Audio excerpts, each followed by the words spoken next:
আসসালামু আলাইকুম রহমতুল্লাহি ওয়া বারাকাতুহু।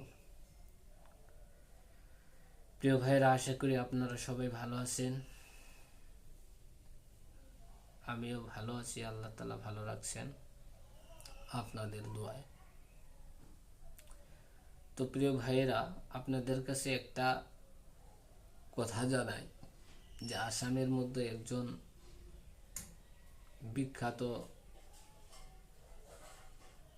সাংবাদিক নিতুমনু শইকিয়া, উনি আমাদের নবীর ব্যাপারে কথা বলছেন যে নবীর জীবনে অনেক ভুল ছিল।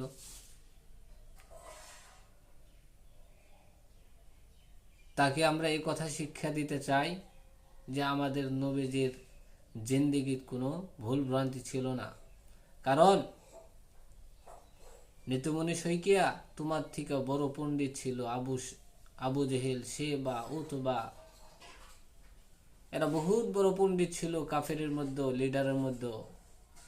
এরা নবীজির শান নিয়ে, নবীজির ব্যাপারে কূটনীতি করার জন্য রাত দিন মেহনত করত, কিন্তু পারে নাই। তারা এই কথাই বলতো যে নবীজির মতো, হজরত মুহাম্মদের মতো আমরা কোনো মানুষ জীবনেও দেখি নাই। তুমি কোন জায়গার থেকে আসলা? কিভাবে তুমি কোন যুক্তিতে কথা বলতে পারলা যে আমাদের নবী মধ্যেও ভুল ছিল?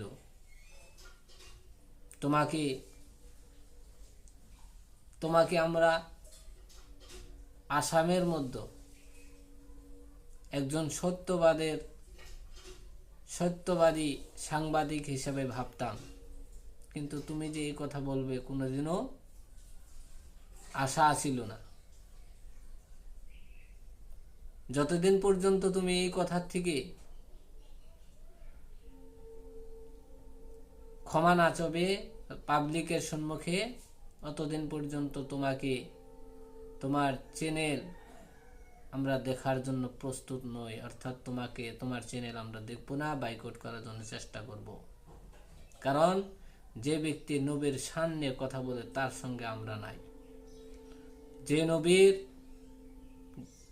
যে নবীরকে আমরা কলিজার থেকেও অনেক ভালোবাসি, কলিজার চেয়েও অনেক ভালোবাসি, সে নবীর ব্যাপারে খারাপ মন্তব্য করবা আর আমরা সহ্য করবো, এটা কোনোদিনও করবো না।